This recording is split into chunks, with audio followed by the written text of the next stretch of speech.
No final do primeiro século, o Império Romano dominava o mundo conhecido com punhos de ferro e espadas de bronze. Cristãos eram caçados como animais. Famílias inteiras desapareciam durante a noite. O crime desses condenados? Acreditar em um carpinteiro judeu que os romanos haviam executado décadas antes. Mas em uma pequena ilha rochosa no mar Egeu, algo extraordinário estava prestes a acontecer. Algo que mudaria o curso da história humana para sempre. A ilha se chamava Patmos. Não era um paraíso tropical. Era uma prisão. Pedras cinzentas, vento cortante e solidão absoluta. Os romanos enviavam dissidentes para lá para quebrar seus espíritos antes que a morte os levasse. E foi para esse lugar desolado que um homem idoso chamado João foi exilado. Ele tinha mais de 80 anos. Seus amigos estavam todos mortos. Pedro, crucificado de cabeça para baixo. Paulo, decapitado por ordem de Nero. Tiago, morto pela espada de Herodes. Um por um, João viu todos os companheiros de Jesus serem martirizados. Agora ele estava sozinho. Cada manhã começava da mesma forma. O som das ondas batendo contra as rochas. A oração solitária. As memórias de tempos melhores. João lembrava de quando caminhava pelas estradas empoeiradas da Galileia ao lado de Jesus. Lembrava dos milagres, das multidões, da esperança que pulsava no coração de todos que ouviam as palavras do Mestre. Mas tudo isso parecia tão distante agora, tão impossível. O Império havia vencido. Os cristãos estavam sendo exterminados. As igrejas que João ajudara a estabelecer estavam lutando para sobreviver. Mas havia algo que os romanos não sabiam. Algo que seus soldados e seus imperadores não podiam prever. Deus não havia abandonado seu povo e estava prestes a mostrar a um velho solitário em uma ilha esquecida exatamente como a história terminaria. Não com a vitória de Roma, não com a derrota da fé, mas com algo tão grandioso, tão terrível e tão maravilhoso que desafiaria toda a compreensão humana. Era um dia comum quando aconteceu. João estava orando em seu lugar habitual, uma rocha plana com vista para o mar interminável. Seus olhos estavam fechados, suas mãos trêmulas estavam unidas. Ele orava pelas igrejas, pelos crentes que estavam sofrendo, por força para enfrentar mais um dia. E então ele ouviu uma voz, mas não era uma voz comum. João mais tarde descreveria como o som de uma trombeta. Alto, claro, impossível de ignorar. Cada célula do corpo de João congelou. Seu coração disparou. Lentamente, quase com medo do que poderia ver. Ele se virou. Atrás dele estava uma figura feita de luz pura. Seus olhos brilhavam como chamas vivas. Seu rosto resplandecia como o sol ao meio-dia. Em sua mão direita segurava 7 estrelas.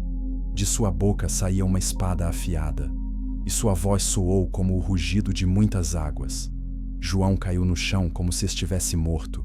Era demais. Sobrecarregava todos os sentidos.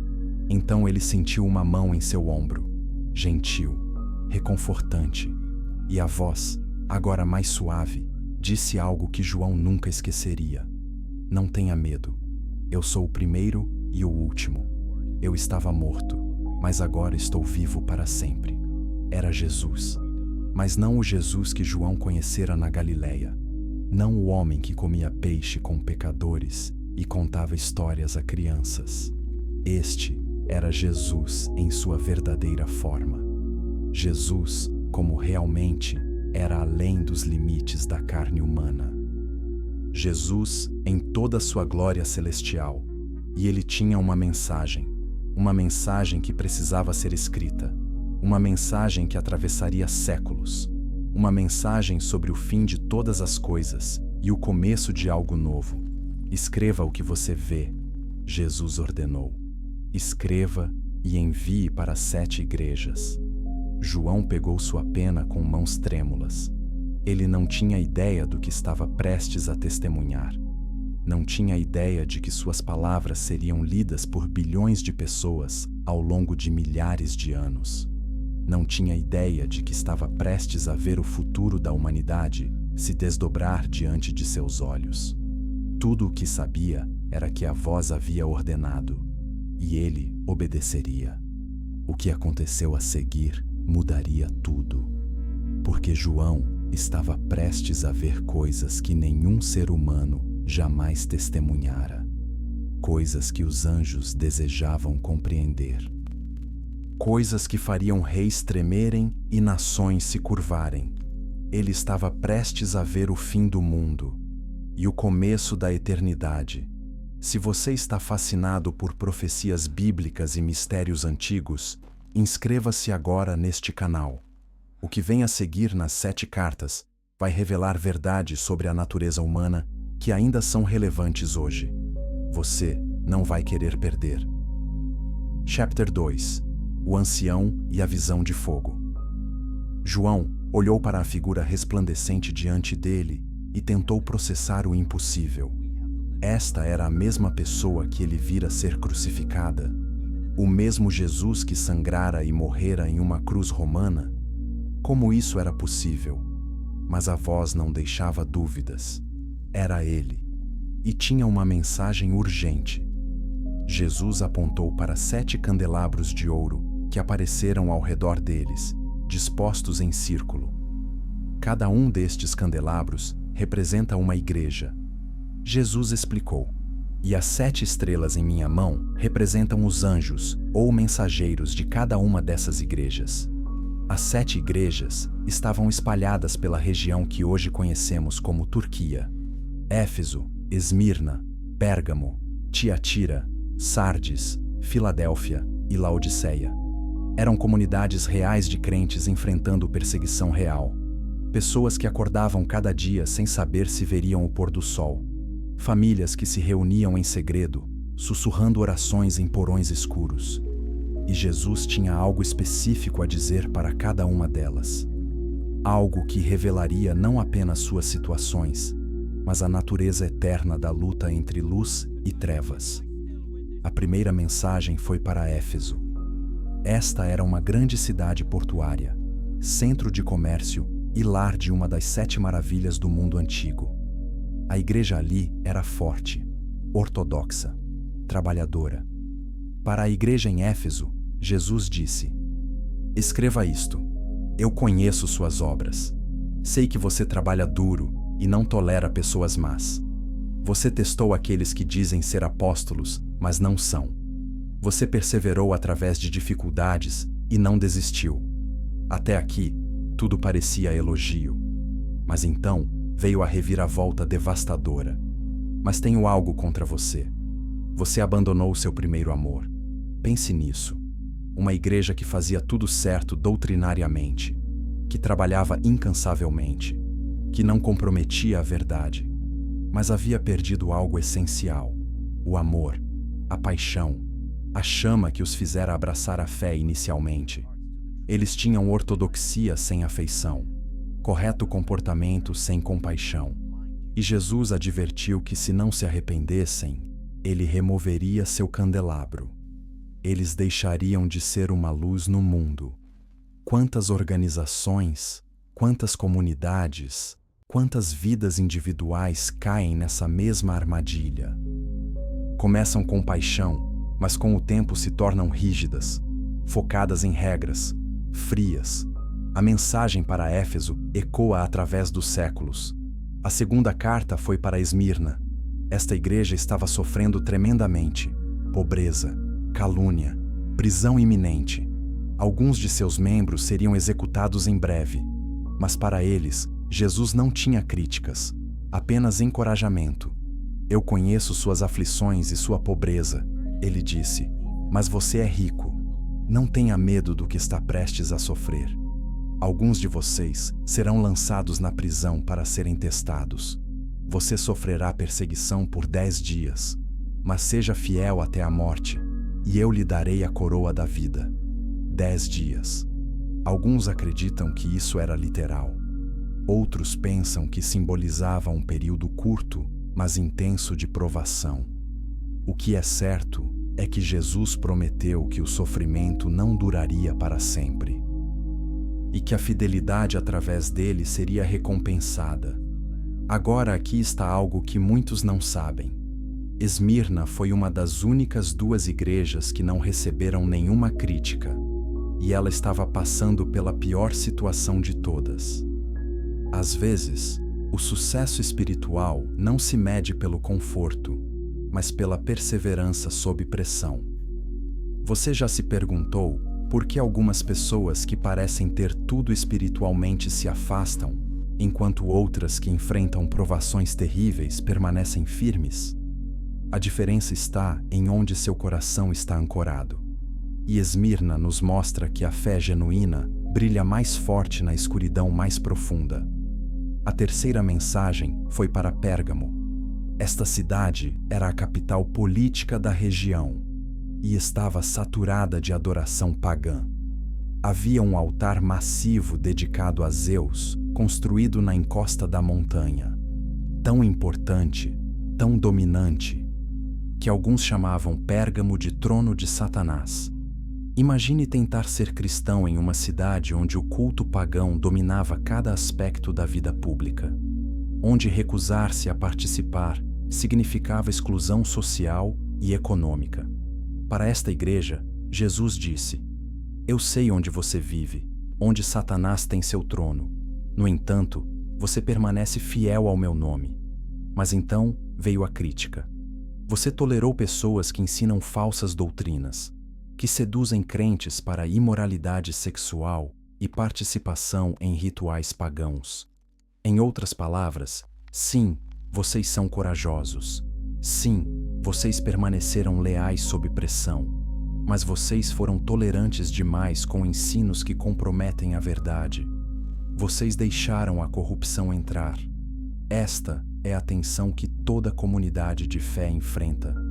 Como você permanece fiel aos seus valores enquanto vive em uma cultura que não os compartilha? Como você se engaja com o mundo sem ser corrompido por ele? Pérgamo estava tentando sobreviver, mas no processo, alguns haviam comprometido demais. Aqui está uma pergunta controversa que ainda divide estudiosos hoje. Estas 7 igrejas eram apenas destinatárias históricas de cartas específicas? Ou representam 7 tipos de igrejas que existem em toda a era? Alguns argumentam que cada igreja simboliza um período diferente da história da igreja, desde o 1º século até hoje. Outros insistem que eram mensagens específicas para situações específicas.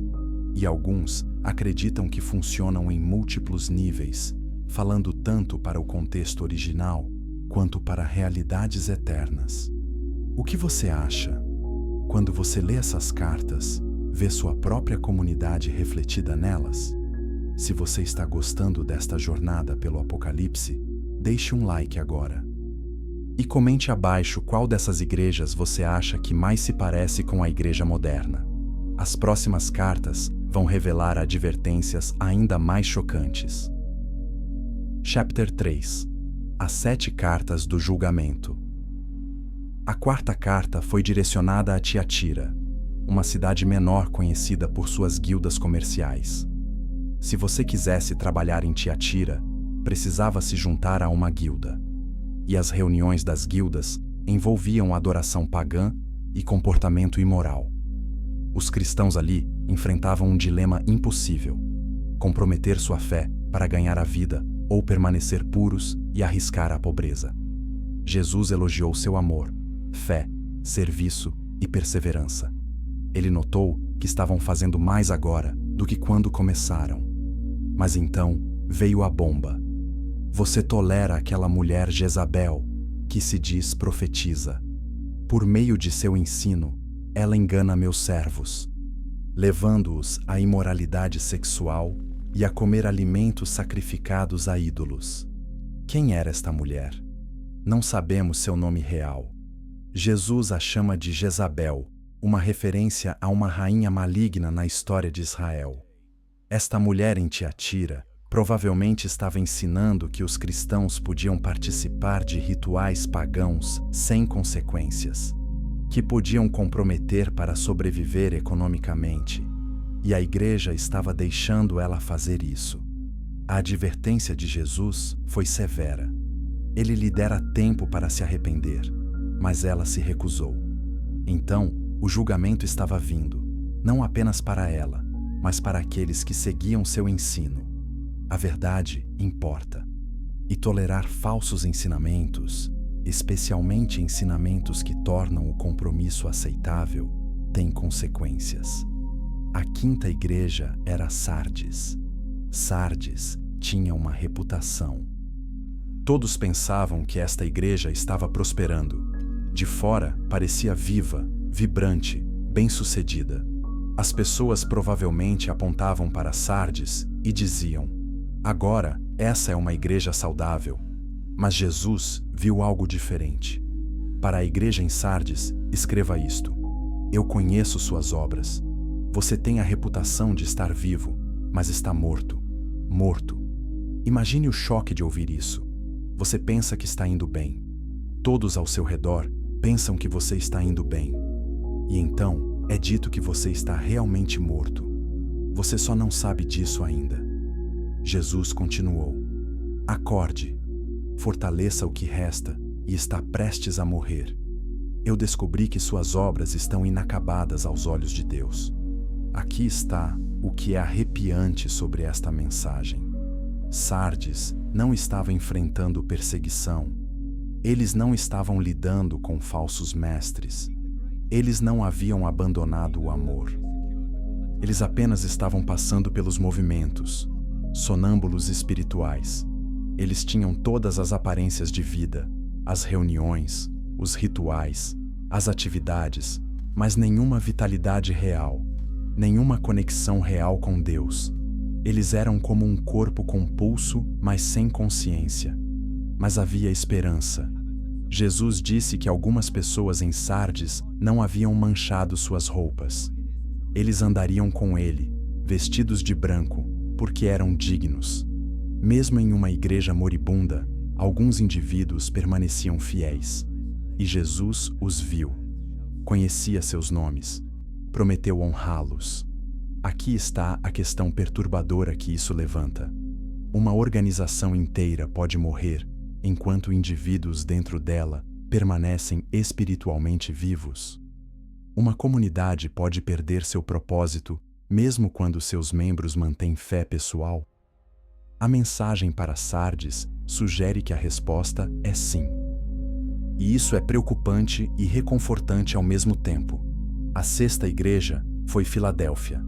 Para esta pequena congregação, Jesus não teve críticas, apenas encorajamento. Eu conheço suas obras, ele disse. Olhe, coloquei diante de você uma porta aberta que ninguém pode fechar. Eu sei que você tem pouca força, mas guardou minha palavra e não negou meu nome. Filadélfia era fraca, pequena, não influente, mas fiel. Jesus prometeu algo lindo. Farei aqueles que se opõem a você virem e se prostrarem a seus pés. Eles reconhecerão que eu te amei. Como você manteve meu comando de perseverar pacientemente, eu também o guardarei da hora de provação que virá sobre o mundo inteiro. Aqui está o que é interessante sobre Filadélfia.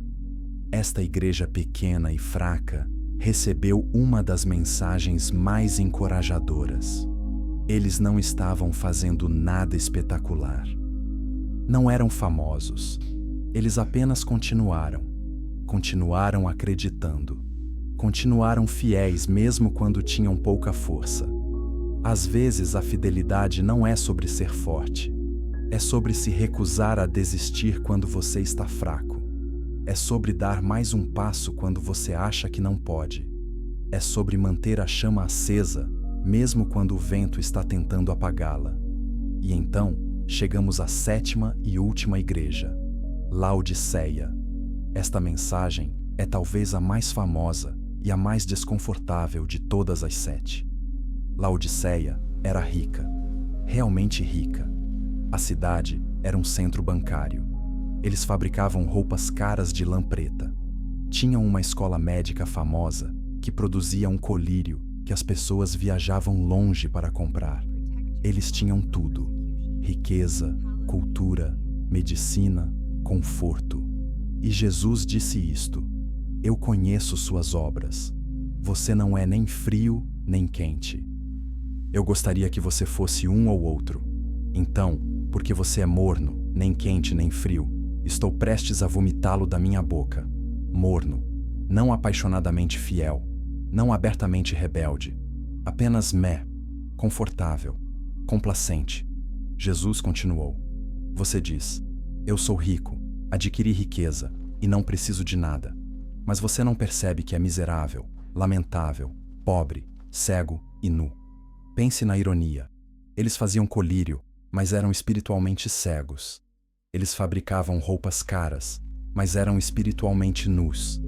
Eles eram um centro bancário, mas eram espiritualmente pobres. Sua prosperidade física os cegara para sua pobreza espiritual. Seu conforto os tornara complacentes. Seu sucesso os fizera esquecer sua necessidade de Deus. Mas aqui está o final bonito, mesmo para esta igreja dura. Aqueles que eu amo, eu repreendo e disciplino, Jesus disse. Portanto, seja sincero e arrependa-se. Eis que estou à porta e bato. Se alguém ouvir minha voz e abrir a porta, entrarei e cearei com essa pessoa, e ela comigo. Mesmo para a igreja morna, Jesus ofereceu esperança, relacionamento, restauração. Se eles apenas abrissem a porta. Inscreva-se neste canal agora, porque o que João está prestes a ver a seguir vai além da compreensão humana. Uma porta no céu vai se abrir, e ele entrará em um lugar que nenhum mortal jamais testemunhou. Chapter 4. O trono, além do tempo. Depois que João terminou de escrever as 7 cartas, algo extraordinário aconteceu. Ele olhou para cima e viu uma porta, mas não era uma porta comum em uma parede. Esta era uma porta no próprio céu, aberta, brilhante, convidativa. E a mesma voz que soava como uma trombeta falou novamente: suba aqui, e eu lhe mostrarei o que deve acontecer depois disso. No instante seguinte, João não estava mais em Patmos. Seu corpo físico permaneceu na ilha, mas sua consciência, seu espírito, foi transportado. Ele atravessou dimensões, passou através de barreiras entre o material e o espiritual, e entrou em um lugar que desafia toda descrição. A primeira coisa que João viu foi um trono, mas chamá-lo de trono é como chamar o oceano de uma poça. Este era o trono, o centro de toda existência, a fonte de todo poder, toda autoridade, toda realidade. João lutou para descrevê-lo. Suas palavras tropeçam umas sobre as outras, enquanto ele tenta capturar algo que existe além da linguagem. Alguém estava sentado no trono, João escreveu. Mas ele não nos diz como eles eram. Como você descreve Deus? Em vez disso, ele descreve a impressão. Aquele que estava sentado ali tinha a aparência de jaspe e rubi. Um arco-íris que brilhava como esmeralda envolvia o trono. Imagine as pedras preciosas mais bonitas que você já viu. Agora, imagine que elas não estão apenas refletindo luz, elas estão gerando luz. Elas estão de alguma forma vivas. Cores que não existem na Terra. Um arco-íris que não deveria ser possível.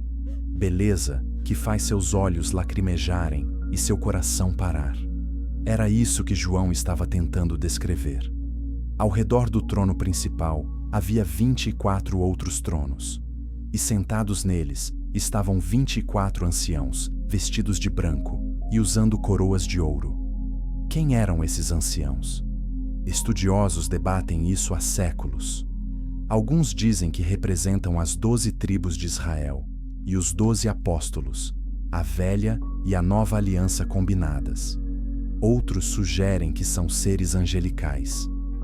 Ainda outros propõem que simbolizam o povo completo de Deus de todas as eras.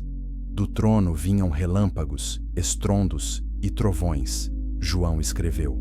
O trono não era silencioso, não era pacífico. Ele pulsava com poder bruto. O próprio ar ao seu redor vibrava com energia. Na frente do trono, 7 lâmpadas ardiam. João as identifica como os 7 Espíritos de Deus, possivelmente representando o Espírito Santo em sua plenitude. Então, João descreve algo que ainda confunde os leitores hoje. Também na frente do trono havia o que parecia um mar de vidro, claro como cristal. Um mar de vidro, sólido, mas transparente. Parado, mas de alguma forma vivo. O que isso significa? Alguns estudiosos pensam que representa a separação entre a santidade de Deus e a criação. Outros sugerem que simboliza paz e calma na presença de Deus. Alguns propõem que é baseado no conceito do Antigo Oriente Próximo de um oceano cósmico acima dos céus. Honestamente, nós não sabemos. João nos dá a imagem e nos deixa maravilhados. Mas então, ele descreve algo ainda mais estranho. 4 criaturas viventes. No centro, ao redor do trono, havia 4 criaturas viventes cobertas de olhos, na frente e atrás. Cobertas de olhos. Pense nessa imagem. Olhos em todos os lugares, vendo tudo. Totalmente conscientes, totalmente perceptivas. Nada escondido. A primeira criatura vivente era como um leão. A segunda era como um boi. A terceira tinha rosto como de homem. A quarta era como uma águia voando. Essas criaturas não eram animais normais. Eram outra coisa. Algo que combinava formas terrestres com poder celestial. Cada uma das 4 criaturas viventes tinha 6 asas e estava coberta de olhos ao redor, até mesmo sob suas asas. 6 asas cada. Olhos até mesmo embaixo de suas asas. Essas não eram querubins fofos de uma pintura renascentista. Esses eram seres cósmicos de imenso poder e estranheza. Dia e noite, eles nunca param de dizer: Santo, Santo, Santo é o Senhor Deus Todo-Poderoso, que era, e é, e há de vir. Nunca param. Imagine isso, uma canção eterna de louvor, sem pausas, sem intervalos. Uma declaração infinita da santidade de Deus. O que são essas criaturas? Na tradição mística judaica, às vezes são identificadas com os querubins descritos nas visões de Ezequiel. Os primeiros pais da Igreja os viram como símbolos dos 4 evangelhos.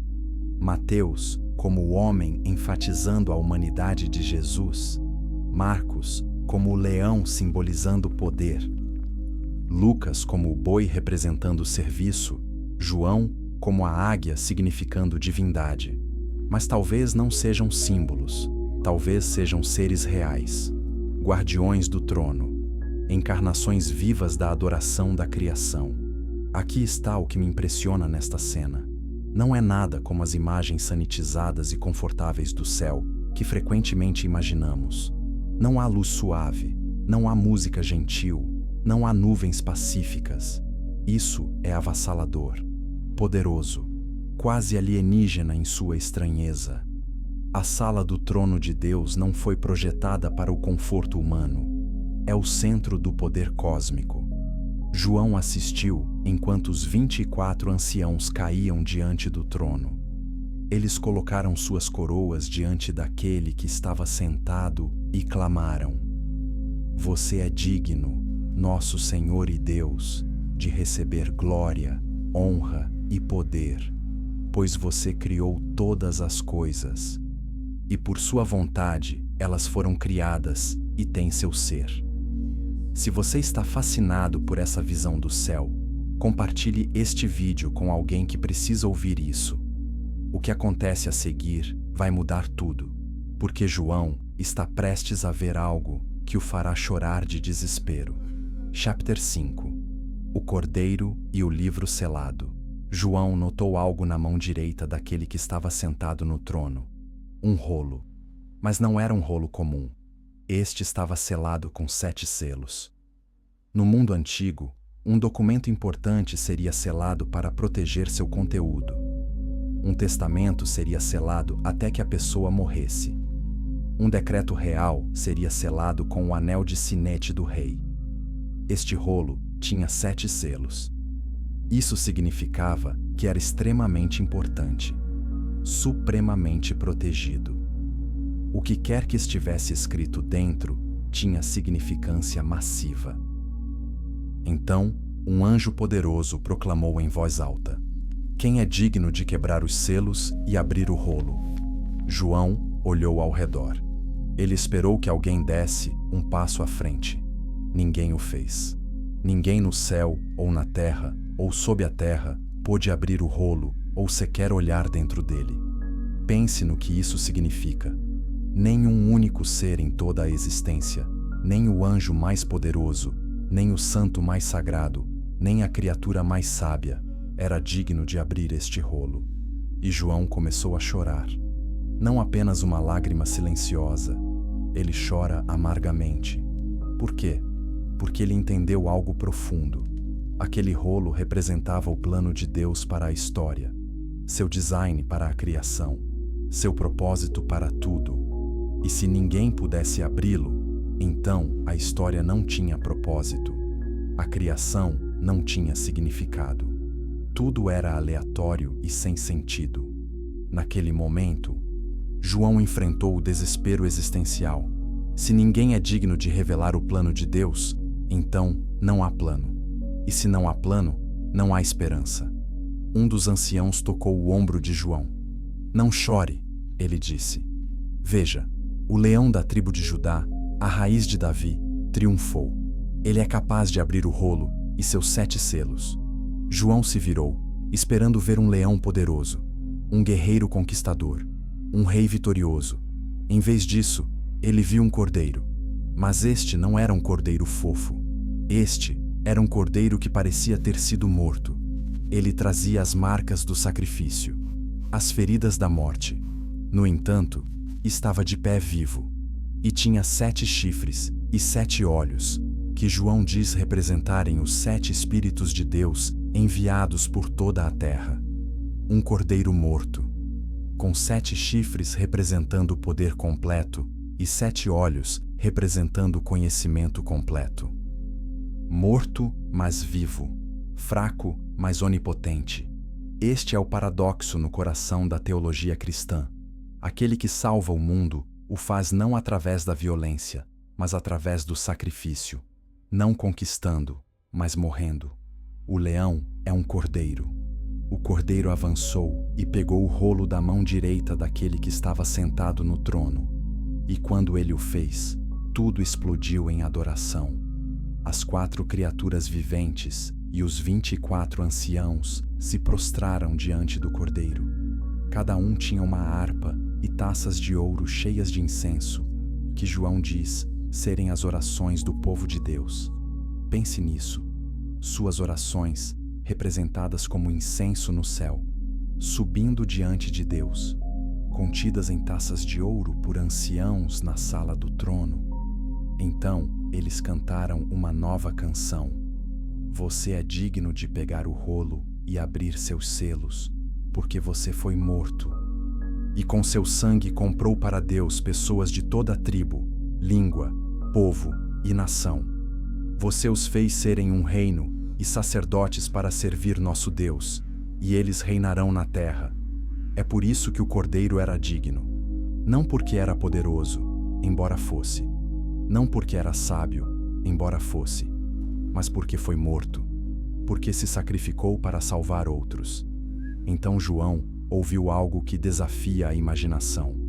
Então olhei e ouvi a voz de muitos anjos, numerando milhares de milhares e 10.000 vezes 10.000. Faça as contas. 10.000 vezes 10.000 são 100 milhões. E isso é apenas o começo. Milhares de milhares além disso. Uma multidão inumerável de anjos, todos cercando o trono, todos se juntando à canção. Digno é o Cordeiro, que foi morto, de receber poder, riqueza, sabedoria, força, honra, glória, e louvor. A adoração continuou crescendo, expandindo. Então, ouvi toda criatura no céu e na terra, e sob a terra e no mar, e tudo o que neles há, dizendo: Aquele que se assenta no trono e ao Cordeiro sejam louvor, honra, glória e poder para todo sempre. Toda criatura, toda coisa criada em toda existência, todas se juntando a uma canção cósmica de louvor. As 4 criaturas viventes disseram: Amém. Os anciãos se prostraram e adoraram.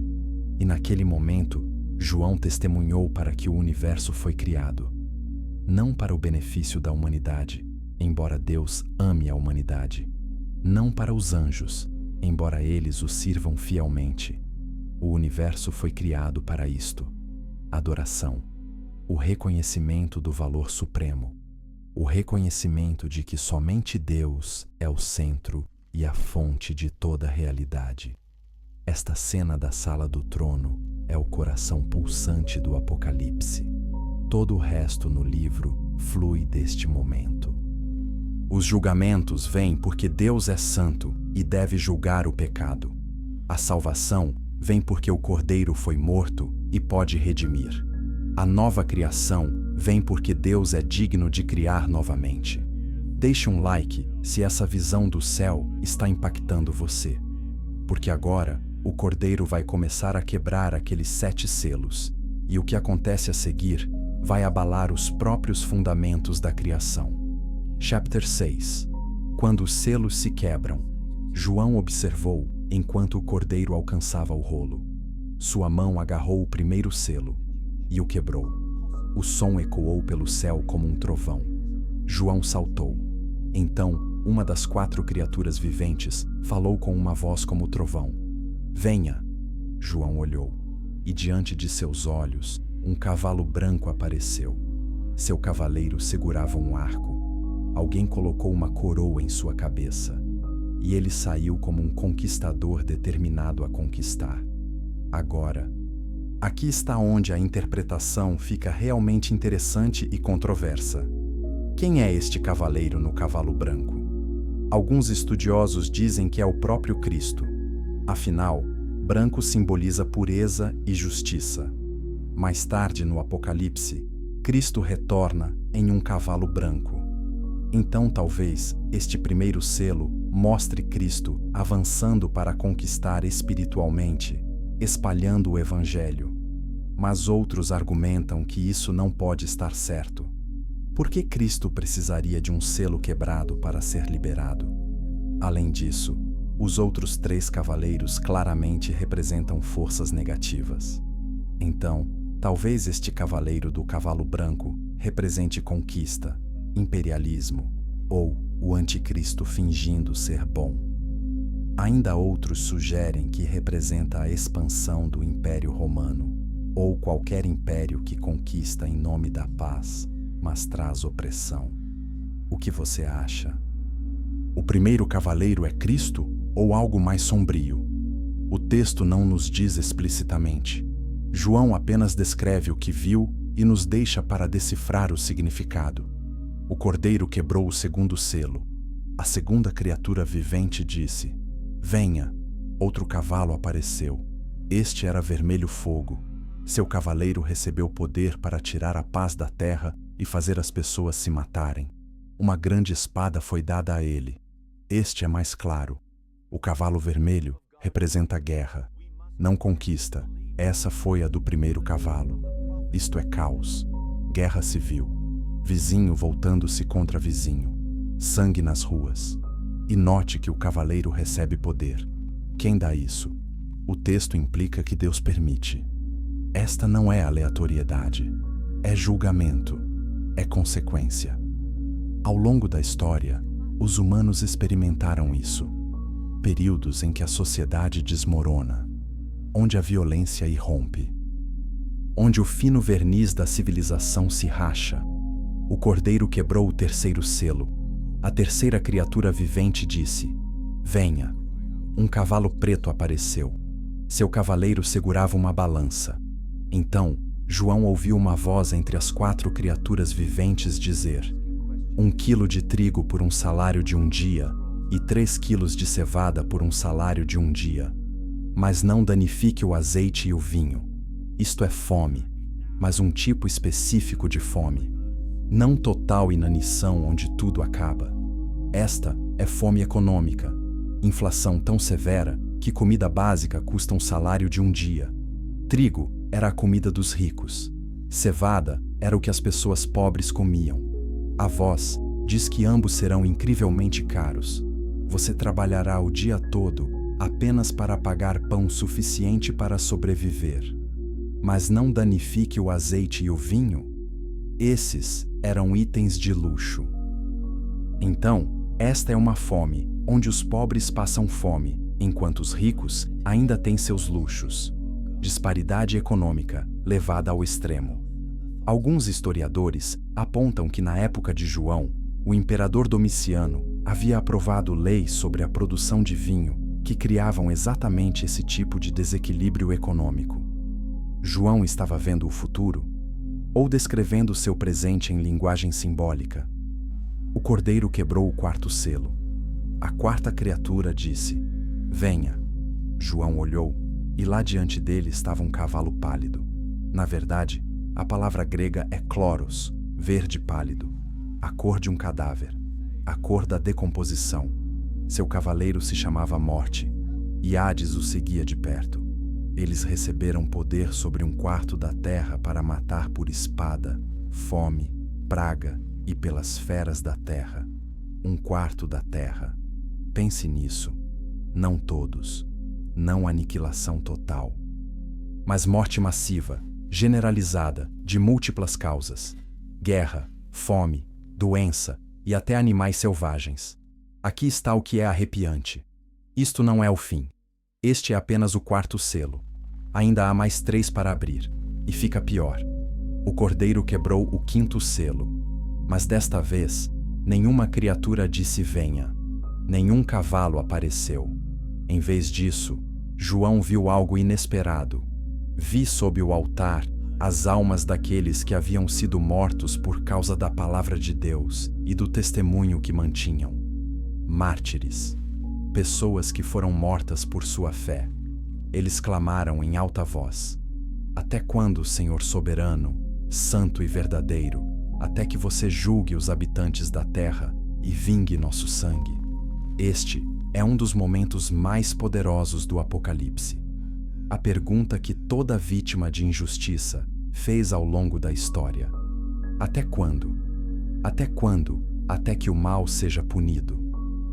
Até quando, até que os erros sejam corrigidos? Até quando, até que a justiça venha? A resposta que receberam não foi a que queriam. Cada um deles recebeu uma túnica branca, e foi-lhes dito que esperassem um pouco mais, até que o número completo de seus companheiros servos e irmãs fossem mortos, assim como eles haviam sido. Esperar mais tempo? Mais pessoas têm que morrer primeiro? Esta é uma teologia desconfortável. Sugere que há um número predeterminado de mártires, que Deus está esperando alguma conclusão antes de agir. Por quê? O texto não diz. Mas levanta questões profundas sobre o tempo de Deus, sobre o livre-arbítrio humano, sobre o custo da redenção. Esses mártires não eram vítimas aleatórias. Eram necessários. Suas mortes tinham significado. Mas isso não torna a espera mais fácil. Comente abaixo se você acha que esses selos são literais ou simbólicos, porque o 6º selo está prestes a ser quebrado, e quando isso acontecer, o próprio cosmos vai começar a desmoronar. Chapter 7. As trombetas do Apocalipse. O cordeiro quebrou o 6º selo, e tudo mudou. Houve um grande terremoto. O sol ficou preto como tecido de saco feito de pelo de cabra. A lua inteira ficou vermelha como sangue. As estrelas no céu caíram na terra. Convulsão cósmica. A ordem fundamental da própria criação se quebrando. Os céus recuaram como um pergaminho sendo enrolado. Toda montanha e ilha foram removidas de seu lugar. Imagine assistir o céu se descascar, assistir marcos familiares simplesmente desaparecerem, a própria terra se tornando irreconhecível. E a resposta foi terror universal. Então, os reis da terra, os príncipes, os generais, os ricos, os poderosos e todos os outros, escravos e livres, se esconderam em cavernas e entre as rochas das montanhas. Note quem está listado: reis e escravos, ricos e pobres, poderosos e fracos. Diante do julgamento cósmico, todas as distinções humanas se tornam sem sentido. Todos buscam abrigo. Todos são igualmente impotentes.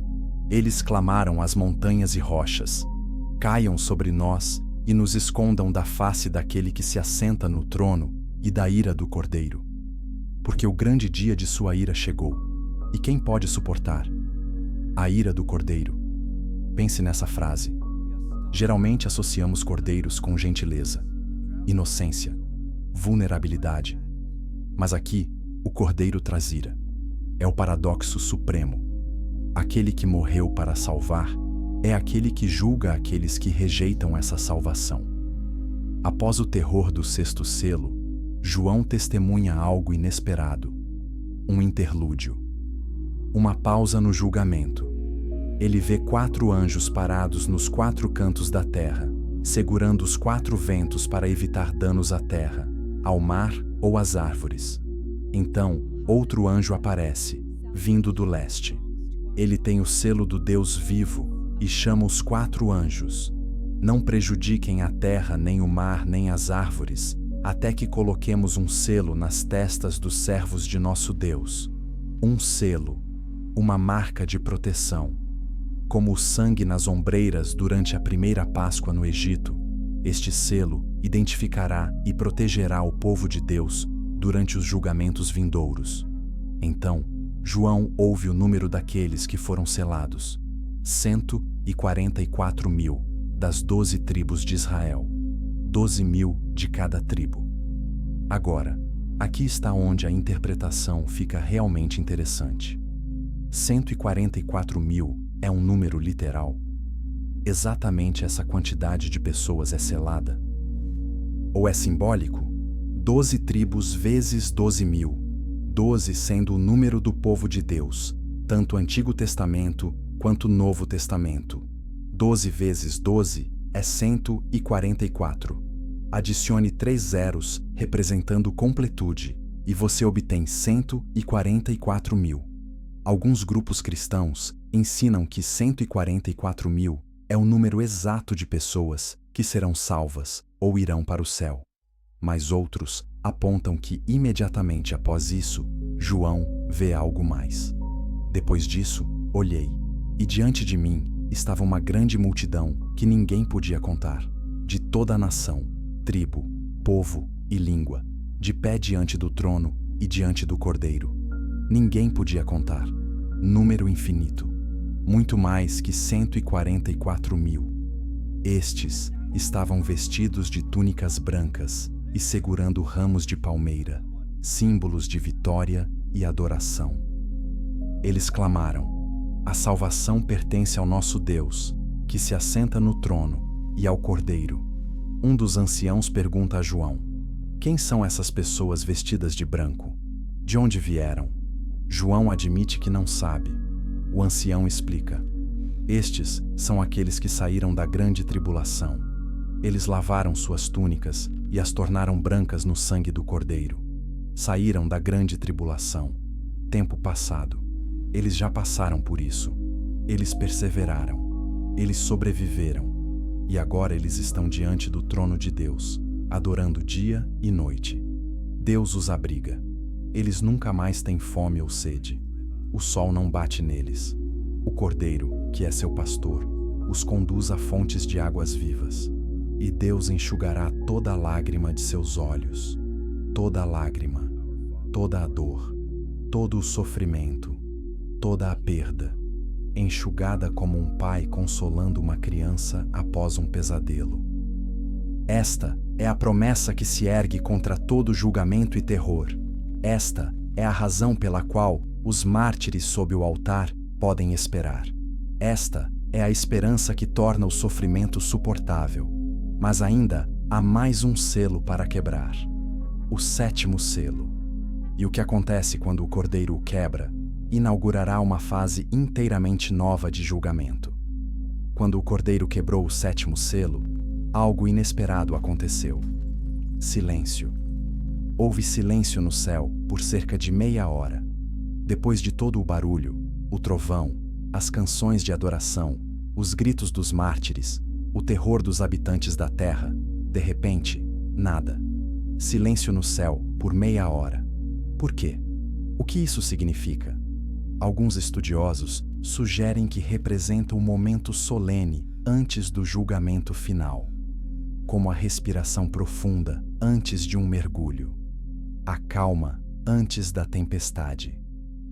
Outros veem como Deus ouvindo as orações dos santos, uma pausa divina para receber palavras humanas antes de responder com ação divina. O silêncio terminou quando João viu 7 anjos em pé diante de Deus. Cada um recebeu uma trombeta.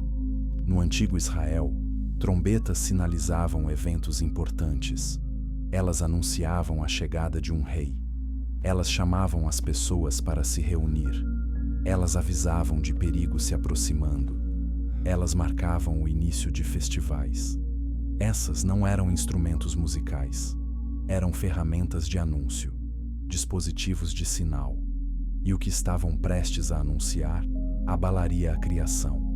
Mas antes que as trombetas soassem, outro anjo apareceu com um incensário de ouro. Ele recebeu muito incenso para oferecer, junto com as orações de todo o povo de Deus, no altar de ouro diante do trono. A fumaça do incenso, junto com as orações, subiu diante de Deus da mão do anjo. Então, o anjo encheu o incensário com fogo do altar e o arremessou na terra. E vieram estrondos de trovão, rumores, relâmpagos e um terremoto. As orações dos santos foram respondidas, mas a resposta foi julgamento. Os 7 anjos se prepararam para tocar suas trombetas. O primeiro anjo tocou sua trombeta. Granizo e fogo misturados com sangue caíram sobre a terra. 1/3 da terra foi queimado, 1/3 das árvores e toda a grama verde. Note a fração: 1/3. Não tudo, não destruição total, mas dano massivo, devastador e específico. Compartilhe este vídeo agora, porque o que as próximas trombetas revelam vai ser ainda mais intenso. E a pergunta que todos precisam responder é: você estará pronto? Chapter 8. A mulher, o dragão e a guerra celestial. Antes que a 7ª trombeta soe, João vê uma nova visão. Um grande sinal aparece no céu. Uma mulher vestida com o sol, com a lua sob seus pés e uma coroa de 12 estrelas em sua cabeça. Ela estava grávida e clamava de dor enquanto estava prestes a dar à luz. Quem é essa mulher? Estudiosos debatem isso há séculos. Alguns dizem que ela representa Israel, dando à luz o Messias. As 12 estrelas representam as 12 tribos. Ela está vestida com o sol, porque a glória de Deus repousa sobre seu povo.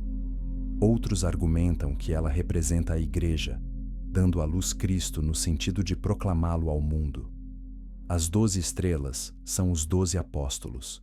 Ainda outros sugerem que ela representa Maria especificamente, a mãe de Jesus.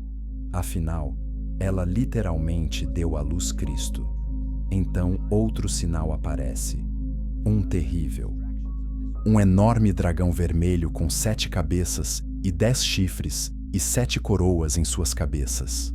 Este dragão é posteriormente identificado explicitamente. O grande dragão foi lançado para baixo, aquela antiga serpente chamada Diabo ou Satanás, que engana o mundo inteiro. Então, pelo menos sabemos quem o dragão representa. Isto não é simbolismo sutil, é o próprio Satanás. Mas note a descrição: 7 cabeças, 10 chifres, 7 coroas. Esses detalhes correspondem a descrições posteriores no Apocalipse de poderes políticos e reinos. As características do dragão são espelhadas em governos terrestres. A implicação: Satanás trabalha através de sistemas políticos humanos. Reinos e impérios podem se tornar expressões de poder demoníaco. Sua cauda varreu 1/3 das estrelas do céu e as lançou na terra. Alguns intérpretes veem isso como uma referência à queda de Satanás, quando ele se rebelou contra Deus e levou 1/3 dos anjos com ele, que se tornaram demônios. O dragão se posicionou na frente da mulher que estava prestes a dar à luz, para que pudesse devorar seu filho no momento em que nascesse. Isso ecoa a história do rei Herodes tentando matar o bebê Jesus ao ordenar o massacre de todas as crianças do sexo masculino em Belém, com menos de 2 anos. Satanás, trabalhando através de um rei paranoico, tentou destruir o Messias antes que sua missão pudesse começar. Ela deu à luz um filho, uma criança do sexo masculino, que governará todas as nações com cetro de ferro. Essa é uma citação direta do Salmo 2, um salmo messiânico. Esta criança é claramente Cristo, e seu filho foi arrebatado para Deus e para seu trono. Isso parece pular do nascimento de Jesus para sua ascensão, ignorando todo o seu ministério, morte e ressurreição. Por quê? Porque o foco aqui não está na vida terrena de Jesus. Está no conflito cósmico entre Deus e Satanás. A mulher fugiu para o deserto, para um lugar preparado para ela por Deus, onde ela pudesse ser cuidada por 1260 dias. 1260 dias são exatamente 3 anos e meio, ou um tempo, tempos e metade de um tempo, como é descrito em outras partes do Apocalipse. Este período aparece repetidamente no livro e no profeta Daniel. Então, a guerra irrompeu no céu. Miguel e seus anjos lutaram contra o dragão, e o dragão e seus anjos revidaram. Mas ele não foi forte o suficiente, e eles perderam seu lugar no céu. Miguel é identificado em outras partes da Escritura como um arcanjo, um anjo principal que serve como guerreiro e protetor do povo de Deus. Esta guerra no céu tem confundido intérpretes. Está descrevendo a rebelião original de Satanás antes da história humana começar? Ou é um evento futuro que acontece durante os tempos finais? Ou é a maneira de João descrever algo que está sempre acontecendo, um conflito espiritual contínuo? O texto a coloca no contexto da vitória de Cristo. Depois que a criança é arrebatada ao trono de Deus, a guerra acontece. Então parece conectada ao trabalho de Cristo, não à queda original de Satanás. O grande dragão foi lançado para baixo, aquela antiga serpente chamada Diabo ou Satanás, que engana o mundo inteiro. Ele foi lançado na terra, e seus anjos com ele. Quando Satanás é expulso, uma voz alta no céu proclama: agora vieram a salvação, o poder e o reino de nosso Deus, e a autoridade de seu Messias, pois o acusador de nossos irmãos e irmãs, que os acusa diante de nosso Deus dia e noite, foi lançado para baixo. Satanás é chamado de o acusador. Seu papel é ficar diante de Deus e apontar as falhas humanas, argumentar que as pessoas são indignas, exigir julgamento. Mas agora ele foi lançado para baixo. Por quê? Por causa do trabalho de Cristo. Eles triunfaram sobre ele pelo sangue do Cordeiro e pela palavra de seu testemunho. Eles não amaram suas vidas a ponto de recuarem da morte. Isto é crucial. Como os crentes superam Satanás? Não por seu próprio poder ou bondade, pelo sangue do Cordeiro, o sacrifício de Cristo, por seu testemunho, sua testemunha da verdade de Cristo, e por sua disposição de permanecer fiéis até a morte.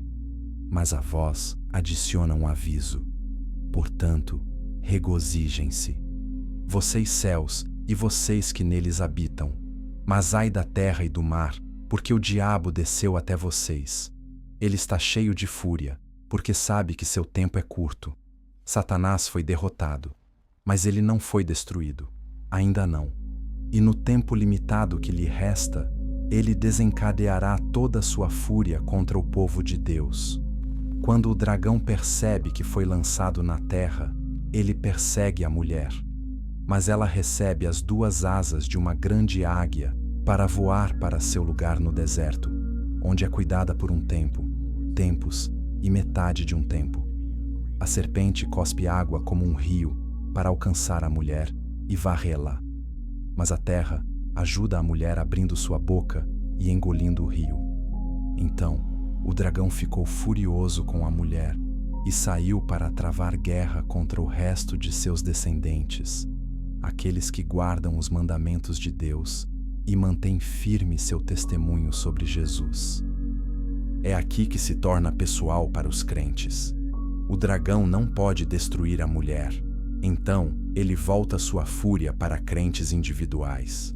Todo cristão que enfrentou perseguição, oposição ou sofrimento por causa de sua fé pode se ver neste versículo. O dragão está travando guerra contra eles. Mas note que o dragão está enfurecido. Ele está desesperado. Ele sabe que está perdendo. Sua fúria é a fúria da derrota, não da vitória. Deixe um like se esta batalha cósmica está abrindo seus olhos, porque o dragão está prestes a invocar 2 bestas para fazer seu trabalho na Terra, e o que elas representam vai chocar você. Chapter 9. As 2 bestas do fim. O dragão se posicionou na costa do mar, e João viu uma besta saindo do mar. Tinha 10 chifres e 7 cabeças, com 10 coroas em seus chifres, e em cada cabeça um nome blasfemo. A besta que vi parecia um leopardo, mas tinha pés como os de um urso e boca como a de um leão. Esta descrição combina elementos de Daniel, capítulo 7, onde o profeta Daniel viu 4 bestas representando 4 reinos: Babilônia, Medo-Pérsia, Grécia e Roma. A besta de João combina todas as 4. É cada império opressor reunido em um. A manifestação final do poder político humano corrompido pela influência satânica. O dragão deu à besta seu poder, seu trono e grande autoridade. Aqui está o ponto crucial. O poder da besta vem do dragão. A tirania política é capacitada pelo mal espiritual. Uma das cabeças da besta parecia ter tido uma ferida mortal, mas a ferida mortal havia sido curada. Este é um dos detalhes mais debatidos no Apocalipse. O que isso significa? Alguns sugerem que se refere à lenda de que o imperador Nero retornaria dos mortos.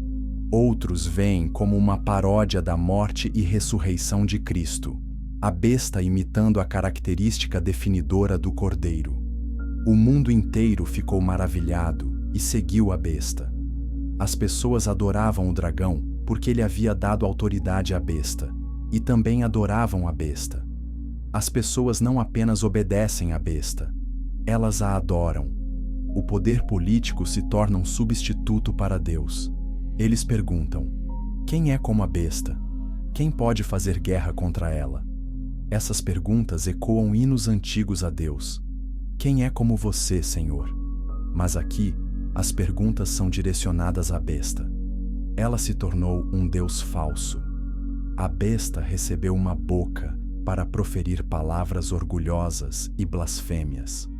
Recebeu autoridade por 42 meses, novamente 3 anos e meio. Ela abriu sua boca para blasfemar contra Deus, para caluniar seu nome e sua morada e aqueles que vivem no céu. A besta não apenas se opõe a Deus silenciosamente, ela ativamente blasfema, calunia, ataca. Foi-lhe dado poder para fazer guerra contra o povo santo de Deus e para conquistá-los. E foi-lhe dada a autoridade sobre toda tribo, povo, língua e nação. Pense no que isso significa. A besta será um poder global, internacional, pervasivo, inescapável. Todos os habitantes da terra adorarão a besta, todos cujos nomes não foram escritos no livro da vida do Cordeiro. Aqui está a linha divisória. Cujos nomes estão escritos no livro da vida? Aqueles que pertencem ao Cordeiro. Todos os outros adorarão a besta. Então João vê uma segunda besta saindo da terra. Tinha 2 chifres como um cordeiro, mas falava como um dragão. Uma aparência de cordeiro, mas voz de dragão. Isto é engano, algo que parece religioso, espiritual, até cristão, mas serve a Satanás. Ela exerceu toda a autoridade da primeira besta em seu nome e fez a terra e seus habitantes adorarem a primeira besta. A segunda besta é como um sumo sacerdote para a primeira besta. Ela direciona a adoração para o poder político.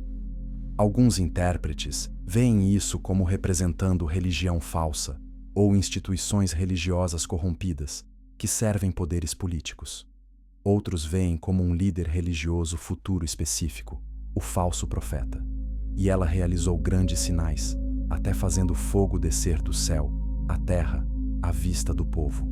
Milagres, sinais sobrenaturais, coisas que fazem as pessoas dizerem: isto deve ser de Deus. Mas sinais podem ser enganosos. Só porque algo é sobrenatural não significa que é de Deus. Satanás também pode realizar milagres. Por causa dos sinais que lhe foi dado poder para realizar em nome da primeira besta, ela enganou os habitantes da terra. Note que as pessoas são enganadas. Elas não escolhem conscientemente o mal. Elas são enganadas por sinais e maravilhas. A segunda besta ordena que as pessoas ergam uma imagem em honra da primeira besta.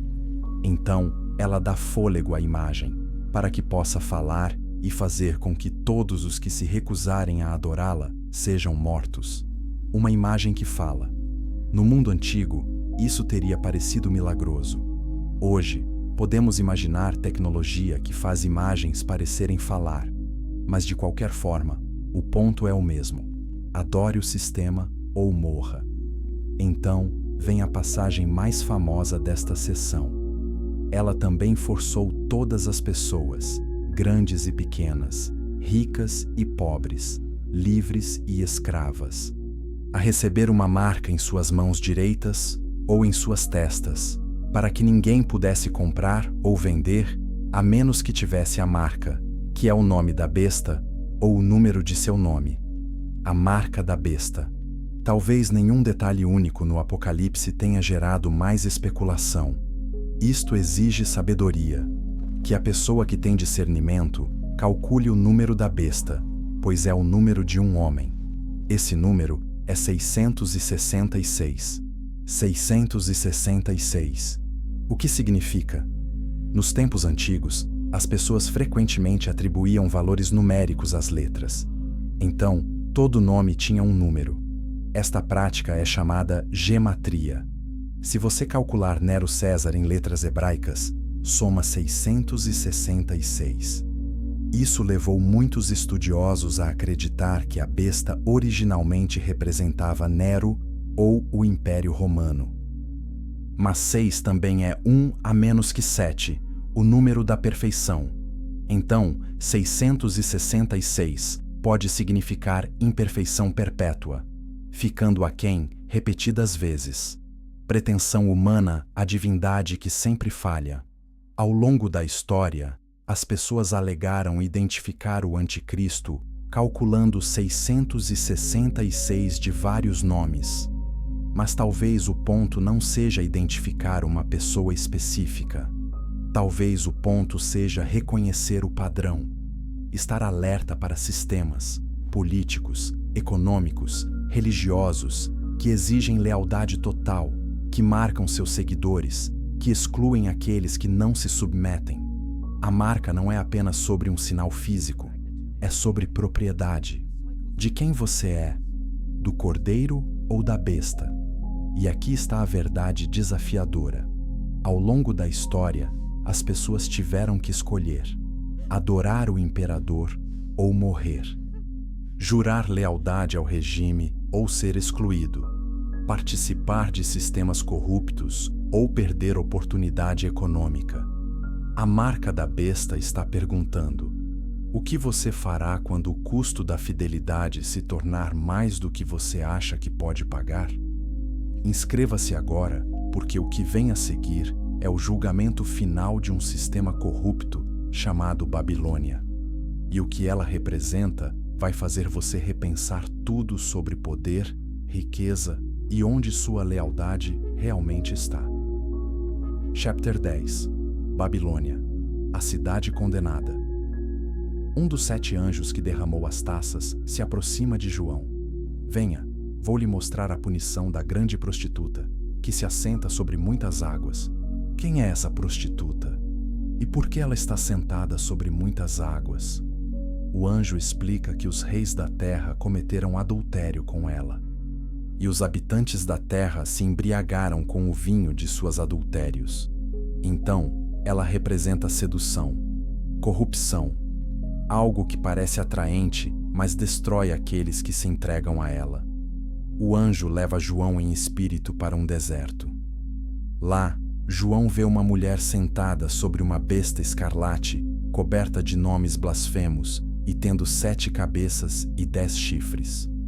Esta besta é a mesma primeira besta do capítulo 13, poder político corrompido por Satanás. A mulher está montada nela, sugerindo que ela controla ou influencia. A mulher está vestida de púrpura e escarlate, e brilhando com ouro, pedras preciosas e pérolas. Ela segura uma taça de ouro cheia de coisas abomináveis e da imundície de seus adultérios. Ela parece rica, bonita, desejável, mas o que está dentro da taça é repugnante. O nome escrito em sua testa é Mistério, Babilônia, a Grande, a mãe das prostitutas e das abominações da terra. Babilônia. Esse nome ecoa através da Escritura. Babilônia Antiga, onde a Torre de Babel foi construída em rebelião contra Deus. Babilônia, que destruiu Jerusalém e levou o povo de Deus ao exílio. João vê que a mulher está bêbada com o sangue do povo santo de Deus, o sangue daqueles que testemunharam de Jesus. Ela não é apenas rica e sedutora, ela é violenta, assassina, perseguidora. Quando João a vê, fica muito espantado. O grego sugere que está chocado, maravilhado de forma perturbada. O anjo pergunta: por que você está espantado? Vou lhe explicar o mistério da mulher e da besta que ela monta. Então, o anjo dá uma interpretação que é útil e confusa. A besta que você viu era, agora não é, e ainda virá do abismo e irá para sua destruição. Era, agora não é, virá. Isso ecoa a descrição de Deus como aquele que era, é e há de vir. A besta é uma paródia de Deus, uma falsa eternidade. Isto exige uma mente com sabedoria. As 7 cabeças são 7 colinas sobre as quais a mulher se assenta. 7 colinas. Roma era famosamente construída sobre 7 colinas. Todo leitor antigo teria captado essa referência imediatamente. Então, Babilônia representa Roma. Mas é chamada de Babilônia, não Roma. Por quê? Porque Roma desempenhava o mesmo papel nos dias de João que Babilônia desempenhara séculos antes, a opressora do povo de Deus. Mas o simbolismo vai mais fundo. Elas também são 7 reis. 5 caíram, um é, o outro ainda não veio, mas quando vier, deve permanecer por apenas um pouco de tempo. Estudiosos passaram séculos tentando descobrir quais imperadores romanos específicos João quis dizer. Mas talvez as identidades específicas importem menos que o padrão. Poderes políticos sobem e caem. O que parece permanente é, na verdade, temporário. A besta que era, e agora não é, é um 8º rei. Ele pertence aos 7 e vai para a sua destruição. Um 8º rei dentre os 7? Isso pode se referir à lenda de que Nero retornaria dos mortos. ou pode simbolizar que o poder político maligno continua se reinventando. Os 10 chifres que você viu são 10 reis que ainda não receberam um reino, mas que por uma hora receberão autoridade como reis, junto com a besta. 10 reis que governam por uma hora, um tempo curto. Eles têm um propósito: fazer guerra contra o Cordeiro. Mas o Cordeiro triunfará sobre eles porque ele é Senhor dos senhores e Rei dos reis, e com ele estarão seus chamados, escolhidos e fiéis seguidores. Esta é a promessa. Por mais poderosa que a besta e seus reis aliados pareçam, eles perderão. O Cordeiro vencerá. O anjo continua. As águas que você viu, onde a prostituta se assenta, são povos, multidões, nações e línguas. Ela se assenta sobre muitas águas, significando que tem influência sobre muitos povos. Seu alcance é internacional. A besta e os 10 chifres que você viu odiarão a prostituta. Eles a arruinarão e a deixarão nua. Eles comerão sua carne e a queimarão com fogo. Aqui está uma reviravolta. A besta se volta contra a mulher. Os poderes políticos destroem o sistema corrupto que antes apoiavam. Por quê? Porque Deus colocou em seus corações realizar seu propósito, concordando em entregar à besta sua autoridade real, até que as palavras de Deus se cumpram. Mesmo as ações da besta servem ao propósito final de Deus. Mesmo ao destruir Babilônia, a besta está involuntariamente cumprindo o plano de Deus. A mulher que você viu é a grande cidade que governa sobre os reis da terra. Uma cidade, Roma, Jerusalém, uma futura capital mundial, ou o conceito de civilização urbana organizada em oposição a Deus. Os intérpretes diferem, mas o que é claro é que essa entidade, Babilônia, representa corrupção econômica, política e religiosa, todas combinadas. Então, João vê outro anjo descendo do céu com grande autoridade. A terra é iluminada por seu esplendor. O anjo brada com voz poderosa: Caiu! Caiu a grande Babilônia! Note o tempo passado. Mesmo que João esteja vendo o futuro, o anjo fala da queda de Babilônia como já realizada. Na perspectiva de Deus, é um fato consumado. Ela se tornou morada de demônios e covil de todo espírito impuro. O que antes era glorioso, agora está assombrado, desolado. Um terreno baldio para espíritos malignos, porque todas as nações beberam o vinho enlouquecedor de seus adultérios. Os reis da terra cometeram adultério com ela, e os mercadores da terra enriqueceram com seus luxos excessivos. Aqui está onde fica interessante. João passa mais tempo descrevendo a influência econômica de Babilônia do que seu poder político ou religioso. Os mercadores enriqueceram com ela. Isto é sobre riqueza, comércio, bens de luxo, sistemas econômicos. Então João ouve outra voz do céu: Saia dela, meu povo, para que você não participe de seus pecados, para que você não receba nenhuma de suas pragas. Isso ecoa o chamado de Deus aos israelitas na Babilônia antiga. Saia dela. É um chamado à separação. Não participe de sistemas corruptos. Não se beneficie da injustiça. Extraia-se, porque seus pecados se acumularam até o céu. E Deus se lembrou de seus crimes. A imagem é marcante. Pecados empilhados como uma torre alcançando o céu, como a própria Torre de Babel. Arrogância humana se acumulando até não poder mais ser ignorada. Comente abaixo se você acha que Babilônia representa um lugar literal ou um sistema simbólico, porque sua queda súbita vai revelar algo chocante sobre onde o verdadeiro valor realmente está. Chapter 11. A batalha final e o milênio. Depois da queda de Babilônia, João ouve o que parece um rugido de uma grande multidão no céu gritando: Aleluia! Salvação, glória e poder pertencem ao nosso Deus, porque verdadeiros e justos são seus julgamentos. Ele condenou a grande prostituta que corrompeu a terra com seus adultérios. Ele vingou nela o sangue de seus servos. Isto é celebração. Vitória. O sistema corrupto caiu e o povo de Deus está livre. Eles gritam novamente: Aleluia! A fumaça dela sobe para todo o sempre. Os 24 anciãos e as 4 criaturas viventes se prostram e adoram a Deus. Amém. Aleluia. Então, uma voz vem do trono. Louvem nosso Deus, todos vocês, seus servos, vocês que o temem, tanto pequenos como grandes. E João ouve o que parece uma grande multidão, como o rugido de águas correntes e altos trovões, gritando: Aleluia, porque o Senhor nosso Deus, o Todo-Poderoso, reina. Alegremo-nos e exultemos e demos-lhe glória, porque chegou o casamento do Cordeiro, e sua noiva se preparou. Esta é uma bela imagem. Cristo é o noivo. A igreja, todos os crentes, é a noiva. Linho fino, brilhante e limpo, foi dado a ela para vestir. O anjo explica: linho fino representa os atos justos do povo santo de Deus. Nossos atos justos são como roupas de casamento.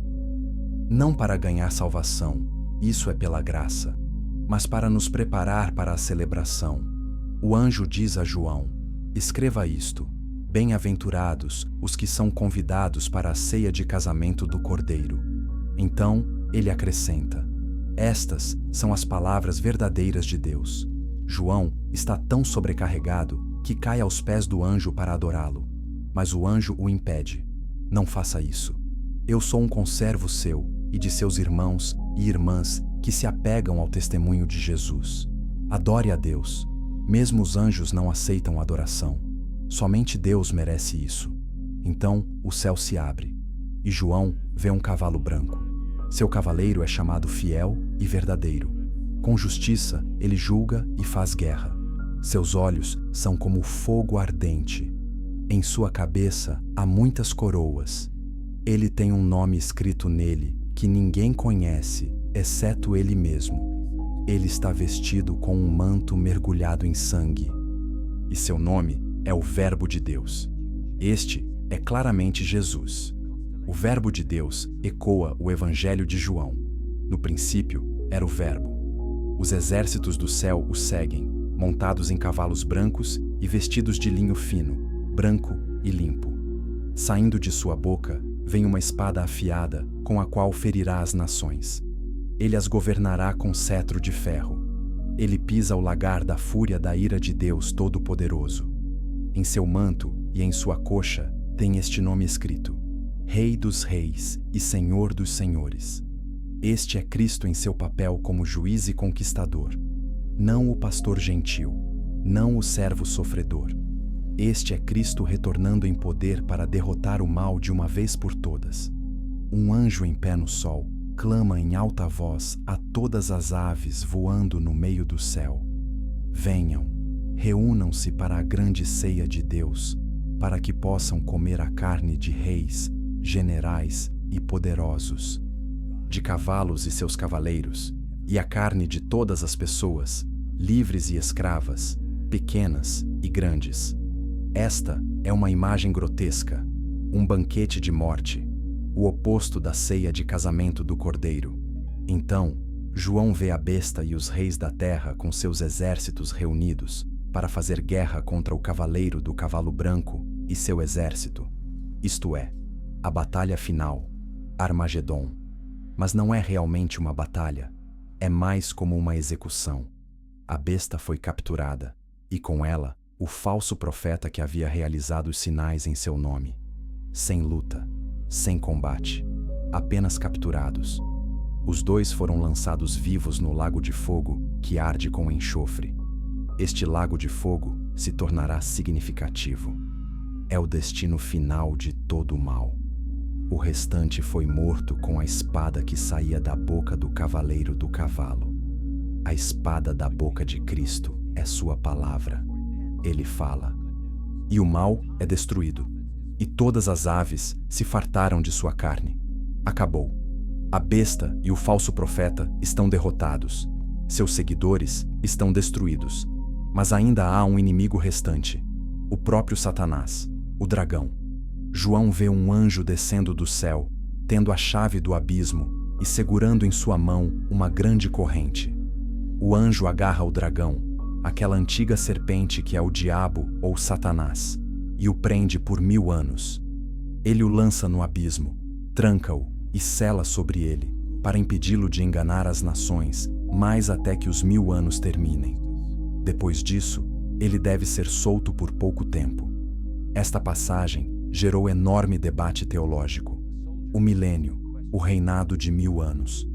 Alguns interpretam literalmente: Cristo retornará, prenderá Satanás e estabelecerá um reino físico na terra que dura exatamente 1000 anos. Isto é chamado de pré-milenismo. Outros interpretam simbolicamente.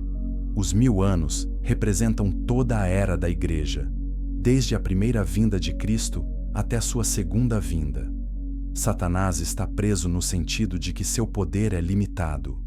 Cristo reina através da Igreja. Isto é chamado de amilenismo. O que diz é que durante esses 1000 anos, algo interessante acontece. João vê tronos nos quais estão sentados aqueles a quem foi dada a autoridade para julgar. Ele vê as almas daqueles que foram decapitados por causa de seu testemunho sobre Jesus e por causa da palavra de Deus. Esses mártires que não adoraram a besta ou sua imagem e não receberam sua marca, voltam à vida e reinam com Cristo 1000 anos. Isto é chamado de a primeira ressurreição. O restante dos mortos não voltou à vida até que os 1000 anos terminassem. Bem-aventurados e santos são aqueles que participam da primeira ressurreição. A segunda morte não tem poder sobre eles, mas serão sacerdotes de Deus e de Cristo, e reinarão com ele por 1000 anos. 2 ressurreições. A primeira é para crentes, que reinarão com Cristo. A segunda é para todos os outros, que enfrentam julgamento. Quando os 1000 anos terminarem, Satanás será solto de sua prisão, e imediatamente ele sai para enganar as nações mais uma vez, reunindo-as para a batalha.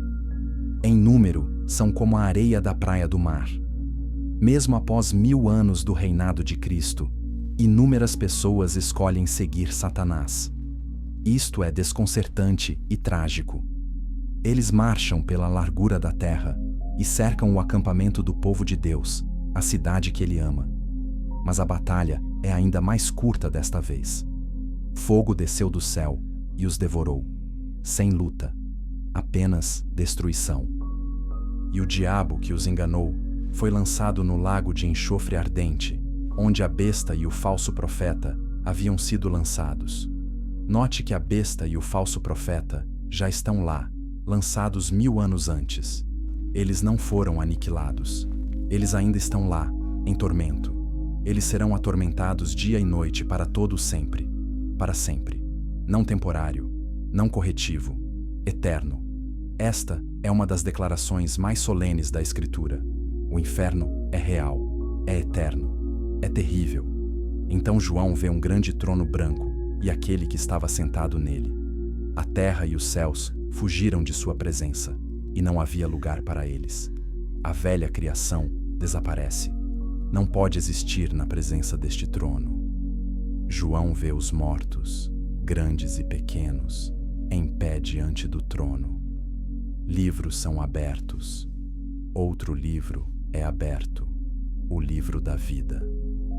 Os mortos são julgados de acordo com o que fizeram, conforme registrado nos livros. Note que todos são julgados por suas obras, não por sua fé, não pela graça, mas então, qualquer pessoa cujo nome não foi encontrado escrito no livro da vida foi lançada no lago de fogo. O livro da vida determina seu destino final, mas os livros de obras mostram a justiça desse destino. Se seu nome está no livro da vida, você está salvo, não por obras, mas pela graça. Mas suas obras mostram a realidade dessa graça. A morte e o Hades foram lançados no Lago de Fogo. O Lago de Fogo é a segunda morte. Mesmo a própria morte é destruída. A morte morre. E esta é a segunda morte, morte espiritual, separação eterna de Deus. A primeira morte é física. A segunda morte é final. Este é o grande julgamento. O momento para o qual todo ser humano tem se movido desde o nascimento. A prestação de contas final. E não é arbitrário. É baseado em um livro. Seu nome está ou não está escrito no livro da vida. Compartilhe este vídeo agora, porque o que João está prestes a ver a seguir é a visão mais linda de todas. O destino final de todos que pertencem a Deus.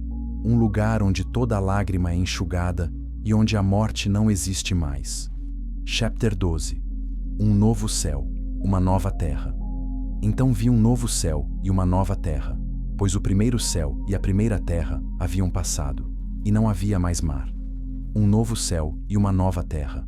Não uma versão reparada do antigo, não uma versão limpa, completamente novo. A palavra grega é kainos, nova em qualidade, não apenas nova no tempo. Esta é uma realidade fundamentalmente diferente. E note, não há mais mar. Por que isso é significativo? No pensamento antigo, o mar representava caos, perigo, separação. O mar era onde monstros viviam. Era o que separava as pessoas umas das outras. Sem mais mar significa sem mais caos, sem mais separação, paz perfeita. João vê a cidade santa, a nova Jerusalém, descendo do céu de Deus, preparada como uma noiva lindamente vestida para seu marido. Anteriormente, a igreja foi descrita como a noiva de Cristo. Agora, a cidade santa é descrita da mesma maneira. A cidade e o povo são um. Este é o lar do povo de Deus, e desce do céu. Nós não construímos nosso caminho até Deus. Deus desce até nós. Então, João ouve uma voz alta do trono. Olhe, a morada de Deus agora está entre o povo, e ele habitará com eles. Eles serão seu povo, e o próprio Deus estará com eles, e será seu Deus. Este é o cumprimento da promessa de Deus ao longo da Escritura. Eu serei seu Deus, e eles serão meu povo. No jardim do Éden, Deus andava com Adão e Eva. Então, o pecado entrou e separou a humanidade de Deus. Toda a história bíblica é sobre Deus trabalhando para restaurar esse relacionamento. O tabernáculo no deserto, o templo em Jerusalém, eram sombras desta realidade. Deus habitando com seu povo. Agora, finalmente, completamente, Deus vive com a humanidade, sem separação, sem barreira, sem pecado para dividir. Ele enxugará toda lágrima de seus olhos, toda lágrima, não apenas algumas, não apenas as grandes, toda lágrima, toda a dor, toda a tristeza, toda a perda, enxugada como um pai consolando uma criança. Não haverá mais morte, luto, choro ou dor, pois a velha ordem das coisas passou. Sem mais morte, o último inimigo, finalmente derrotado. Sem mais funerais, sem mais luto, sem mais ver entes queridos sofrerem, sem mais luto, sem mais depressão, ansiedade ou desespero, sem mais choro, sem mais desgosto, sem mais dor, sem mais doença, lesão ou sofrimento. A velha ordem, o mundo marcado pelo pecado e suas consequências, se foi, para sempre. Aquele que estava sentado no trono disse: Estou fazendo tudo novo, não apenas algumas coisas, tudo, renovação completa, restauração total. Então ele disse: Escreva isto, pois estas palavras são dignas de confiança e verdadeiras. Escreva, certifique-se de que as pessoas saibam. Isto não é especulação, não é pensamento positivo. Esta é a promessa de Deus, tão certa quanto o seu caráter. Ele me disse: Está feito. Eu sou o Alfa e o Ômega, o princípio e o fim. Alfa e Ômega são a primeira e a última letra do alfabeto grego. Deus é o começo e o fim de todas as coisas. A história começa com Ele e termina com Ele. Tudo entre é parte de seu plano. Para quem tem sede, darei água sem custo da fonte da água da vida. Água grátis, água viva, satisfação eterna. Sem custo porque Cristo pagou o preço. Os que forem vitoriosos herdarão tudo isso, e eu serei seu Deus, e eles serão meus filhos. Herança, não ganha, não alcançada, dada gratuitamente àqueles que vencem. Mas então, um aviso. Mas os covardes, os incrédulos, os vis, os assassinos, os imorais sexualmente, os que praticam artes mágicas, os idólatras e todos os mentirosos, terão lugar no lago ardente de enxofre. Esta é a segunda morte. Mesmo nesta linda promessa, há um lembrete: nem todos estarão lá. Aqueles que recusam Deus, que escolhem o mal, que rejeitam a verdade, enfrentam a segunda morte. Um dos 7 anjos que tinham as 7 taças vem a João e diz: Venha, vou lhe mostrar a noiva, a esposa do Cordeiro. O anjo leva João em espírito para uma montanha grande e alta e lhe mostra a cidade santa, Jerusalém, descendo do céu de Deus.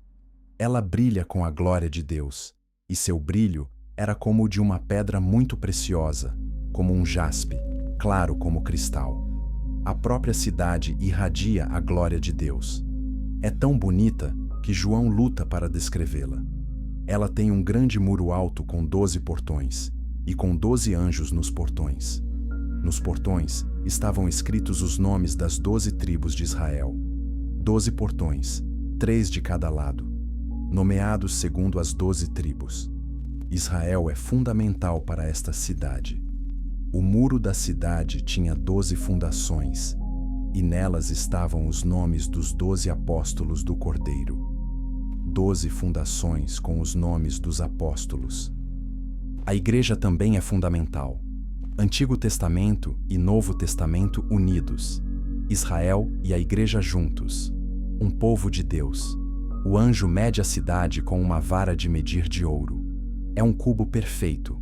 12.000 estádios de comprimento, largura e altura. 12.000 estádios são cerca de 2.200 quilômetros.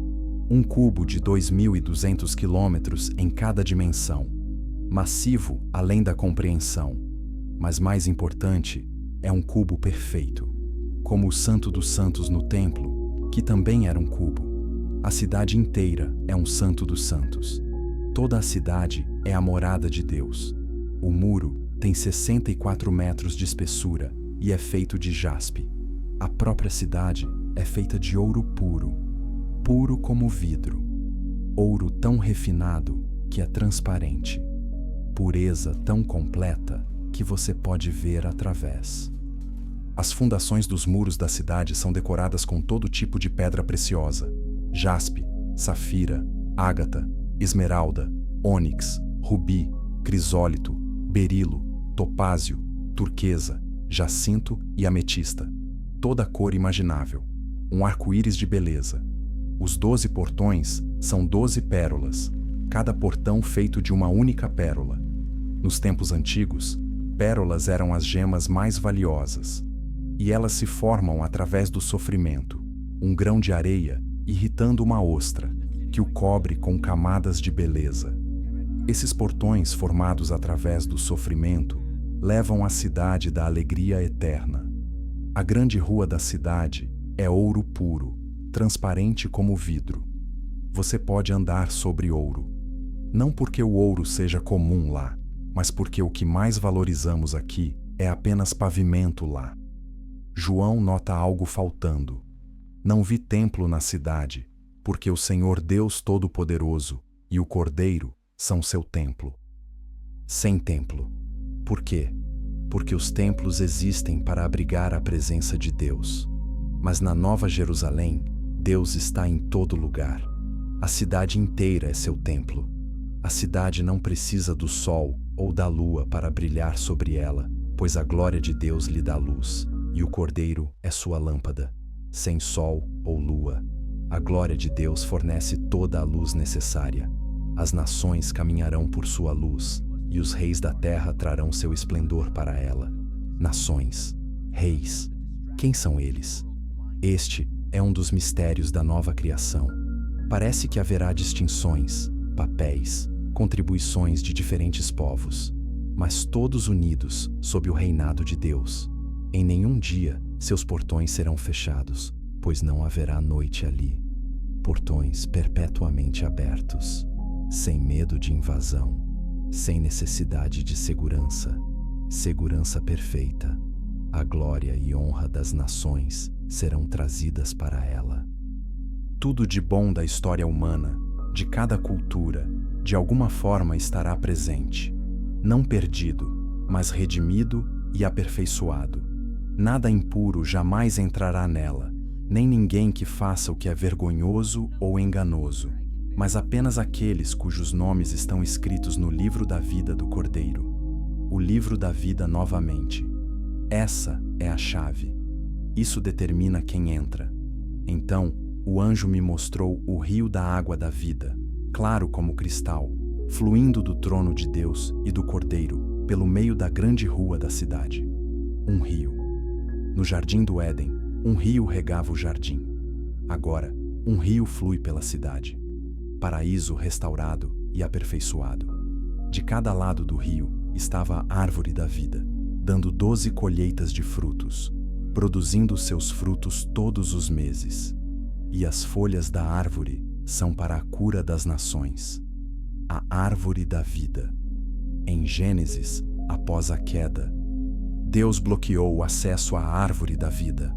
A humanidade foi exilada do Éden, e querubins com espadas flamejantes guardavam o caminho. Agora, o acesso é restaurado. A árvore está lá, disponível, dando frutos constantemente, e suas folhas curam as nações. Cura, não de doença, não há nenhuma, mas talvez cura das feridas da história, da quebra do passado. Não haverá mais maldição. A maldição, a consequência do pecado declarada em Gênesis, é finalmente levantada, completamente, para sempre. O trono de Deus e do Cordeiro estará na cidade, e seus servos o servirão.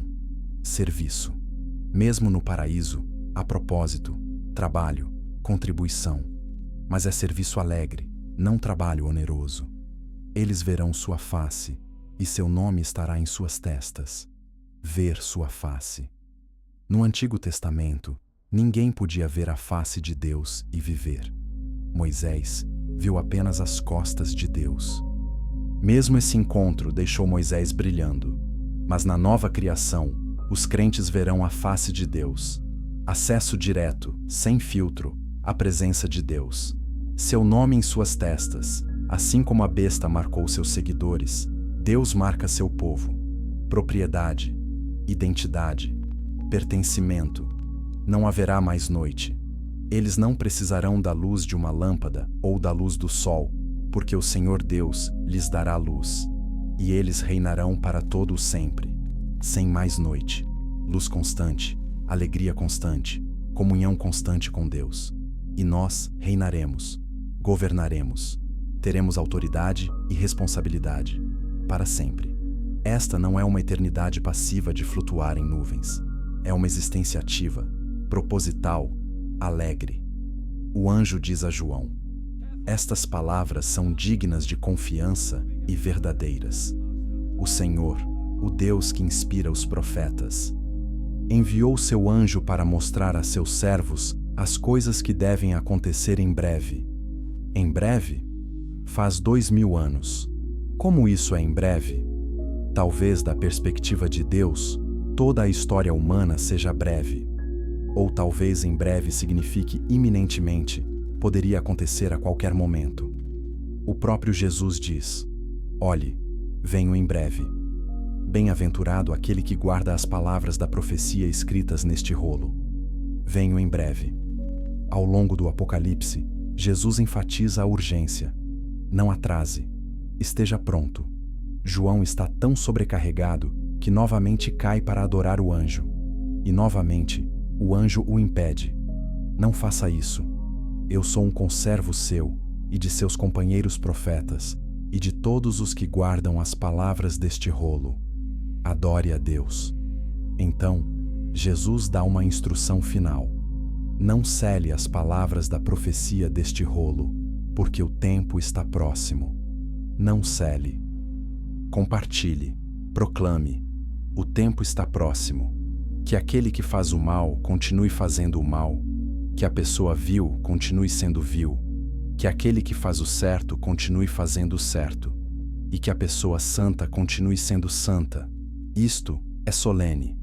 Um ponto vem quando as pessoas são fixadas em suas escolhas. Quando a oportunidade termina. Jesus diz novamente: olhe, venho em breve. Minha recompensa está comigo, e eu darei a cada pessoa de acordo com o que ela fez. Recompensas. Nem todos os crentes recebem a mesma recompensa. O que fazemos importa, mesmo que a salvação seja pela graça. Eu sou o Alfa e o Ômega, o primeiro e o último, o princípio e o fim. Mais uma vez, Jesus se identifica com o Deus eterno.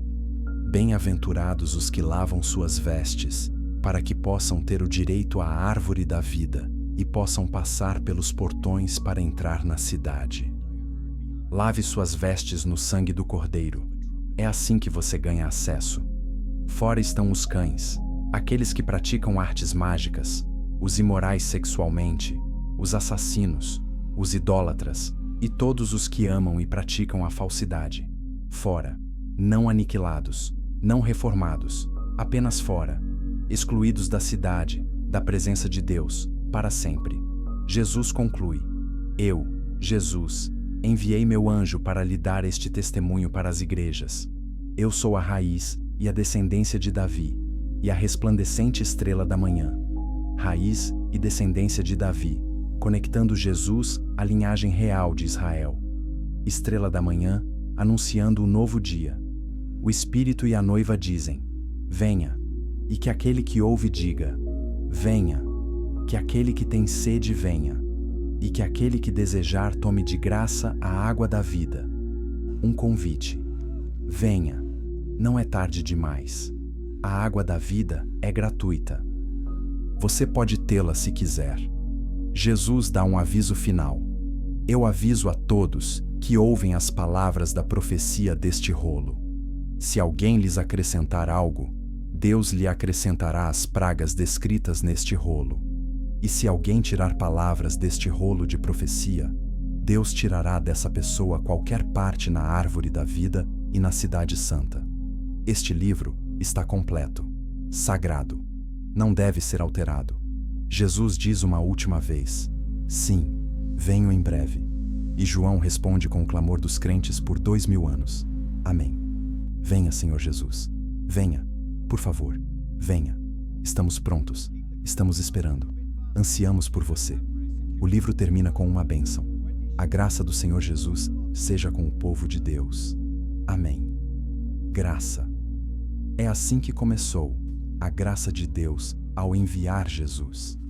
É assim que termina a graça de Deus sustentando o seu povo até Jesus retornar. A visão está completa.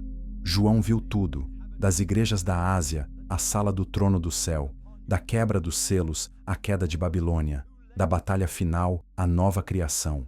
Ele testemunhou julgamento e redenção, terror e esperança, destruição e restauração. E através de tudo, uma mensagem brilha clara: Deus vence. O mal é derrotado. A morte é destruída. E aqueles que pertencem ao Cordeiro viverão para sempre em perfeita alegria na presença de Deus. Esta é a promessa do Apocalipse. Esta é a esperança que sustentou João em Patmos, que fortaleceu os cristãos através da perseguição romana, que encorajou crentes através de séculos de sofrimento. Jesus está voltando. Ele fará todas as coisas novas. Toda lágrima será enxugada e veremos sua face. Essa é a mensagem. Essa é a esperança. Esse é o final para o qual toda a história está se movendo. E até que esse dia chegue, esperamos, vigiamos, testemunhamos, permanecemos fiéis. Venha, Senhor Jesus, venha.